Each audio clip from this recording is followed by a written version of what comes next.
All right, we mentioned yesterday that it was a bit of a test for the Michigan basketball team.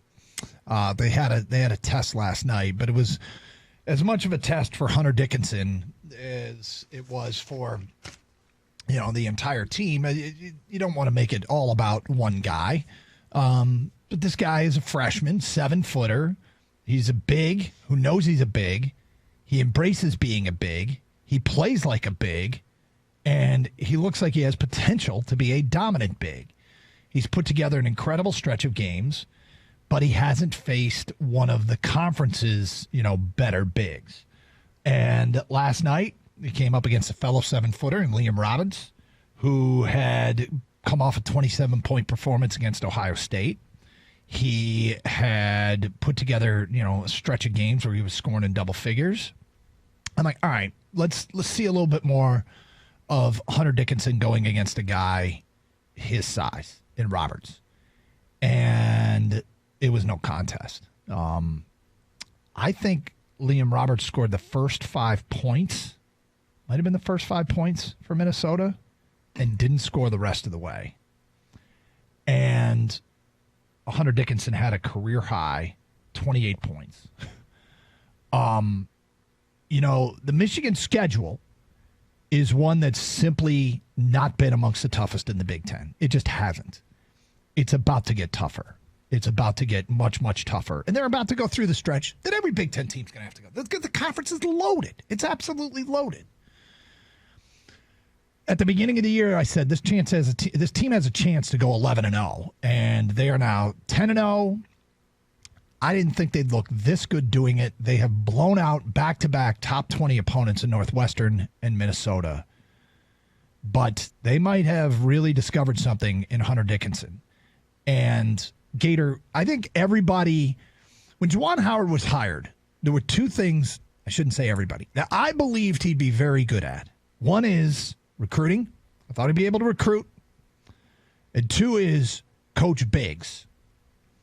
He's doing both of those, but they are playing incredible team defense. The guard play has been outstanding. They continue to shoot it well from the perimeter. They got guys taking the ball to the basket. The team's real flaws, what there will probably become more evident where a weakness is in the coming weeks. When they're playing Minnesota, when they're playing Michigan State, when they're playing Illinois, when they're playing, I just said Minnesota, Wisconsin, Rutgers, Iowa. But right now, they're pretty damn good. Yeah, the story's Dickinson. I mean, it's easy. He's been fantastic for them. In the 10 games this year, he's averaging 18 points, 8 rebounds a game. But what's impressive about him is that as a big guy, he does a couple things really well. He shoots free throws. He's hitting 74% of his free throws, which is good. And he's not getting himself into foul trouble. He's only had one game where he got himself into foul trouble against Penn State. He had 4 fouls, but he's averaging just under 2 fouls a game. For a guy who's 7 feet tall and is going to have to face a lot of guys that are banging in the middle there, that's impressive to me. And to get off to a start like he has is quite impressive. He's a really low-key kid. He's if you hear him in the post-game interview, he's like shy and humble. And last night in the Zoom call after the game, he told a joke, which was funny because it just, Isaiah Livers had mentioned, in the summer, some of our guys in Hunter, they weren't all in the best shape. So I felt like it was my job to try and get us into shape. And somebody brought it up to Hunter Dickinson, and he kind of smiled and said, Isaiah wasn't in the best shape either.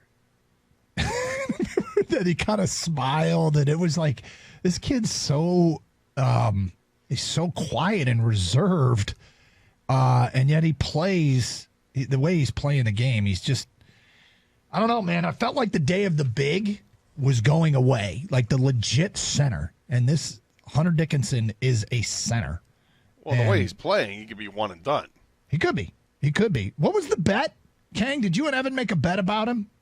Yeah, Evan said he's going to be a top 5 pick, and I said I'm not so sure about it, and he wants to bet lunch on it, so I think we're going to go down that road. So is it a top 5 pick when he goes out, when he comes out of it for the draft, or is it a top 5 pick in this next NBA draft?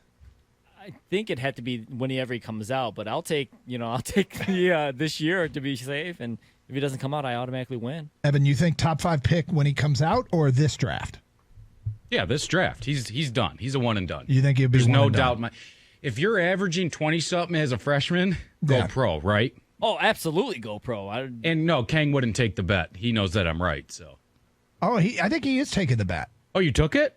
Well, That's yeah. news to me. Well, I told him I was heading down that road, and I think I'm going to take it. No. Are you taking the bet? Not. I think I'm going to take it. Is there a deadline to take this bet? Yeah. Yeah, right now. Right now? Like it's been over 3 hours, man. All right, so the bet is lunch, and you, Evan, you think He's a Hunter top 5 Dickinson will pick. be a top Yes. 5 pick? Yeah, I'm on it. Okay, good. You do not think he'll be a top 5 pick? Correct. I think he does every intangible that an NBA team would want. Can he shoot the 3? Doesn't matter. He He passes the ball so well out of the post. It does matter. Hey, I'm not saying he's a bad James player. Wiseman went number 2 overall. He's Big. way more athletic than Hunter Dickinson. That's fine, but he had zero, anything to put his name to, right? Yeah, I know. He played like 13 minutes in college. and teams are still willing to take on a big, and teams still need bigs. Bam, how do you say his last name? Yeah, but he's small, athletic. That's what the league's going towards. I got him as outside the top 5. That's all I need. He could be the 6th pick for all I care. I'm just saying, I'm that confident that he's going to be there. Well, he's not slowing down. He's only getting better is the thing. So, and once his stamina and he plays even more minutes, I mean, he's going to be dangerous. Evan, why don't you put on a blue and yellow jersey?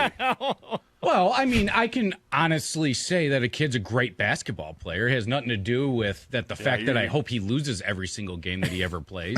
But he's one hell of a player. I'm not going to knock that. I can admit it when Michigan has good basketball players. Well, you loved Iggy Brzdikis. He was a great player, and I like to identify him early on. I don't like to wait to see the season happen. Like last year, before Dickinson played for Michigan, he went up against the number 1 kid in the nation, right? Remember that story? The high school game, yeah. And he tore him up, and I was like, let's pump the brakes for a minute. And then I see him play. He does everything right. Okay, hey, look, Liam Roberts is a good player. He's a good player. He's not a great I mean, he's killed Michigan State. And he killed Ohio State. He put 27 up again. But in the coming weeks, he's going to play Kofi Coburn at Illinois. Big test. He's going to play Luka Garza next month. Huge test. Yeah, he's going to play Nate Reavers from Wisconsin. Mm-hmm. He's okay. He's okay. But he's going to have some bigger tests than Liam Roberts. But last night, he outscored him 28-5. Yeah, Minnesota's so weird. In their 3 losses, they've all come on the road and they've all been by double digits. And it's like, how does that there's no crowd there, so you can't say home court advantage. Like Although, in the did NFL, you hear that stat last night? The Big Ten teams this year are like 24-9 at home, which is better than in a normal year. Yeah. In Big Ten football, the home teams had a losing record. in the NFL, the home teams had a losing record, I believe, this year. And yet in Big Ten basketball, a wise man once told me, he said, do not hesitate. He said, if you want to run an experiment, and everybody take this with a grain of salt because I never ran the experiment. He said, I just bet the home team in every Big Ten basketball game. I don't know. Just don't blink. I just bet the home team. I remember telling you this. It wasn't you. Oh, well, you said a wise man, so I just figured it was me. It certainly But no, wasn't you. I think the addition of Shawnee Brown is you can't speak highly enough of what that kid has done for the team. And he's automatically on their best player, their perimeter players. And he has no conscience. The kid just is pulling out there. And Mike Smith. It's another kid that just steps right in to a point guard role, and you didn't have to force the freshman in Jackson out there. And it's great because if you didn't have him, it would be Eli Brooks and the freshman running the point, right? The transfer portal was very kind to Michigan this year. Unbelievable. They filled the point guard spot with the little lion man in Mike Smith and Shawnee Great hair, Brown. by the way. God, that kid has a head of hair. You like that? Oh my goodness. I'm jealous of anybody with hair, but he's unbelievable. And you usually don't see transfer players step in right away and contribute like they are, and their everything is advertised. Yeah, well, Just to be clear, real quick though, he has to also come out this year. It's this year's draft. So if he doesn't come out, I win the bet. Right, Doug? that's why I asked specifically, Exactly. and Evan said yes, this year's just to be draft. sure. Yep, this Yeah, year's the draft. bet was this year's draft. Yeah, So if he if doesn't come out, Sure. you lose the bet. 100%. That's what this year. I mean, that's what this year's draft means, we're right? just Just making clarifying. sure. He just Evan's wanted calling a clarification. shot. Yeah, I give it credit. Evan's calling a shot. I like it.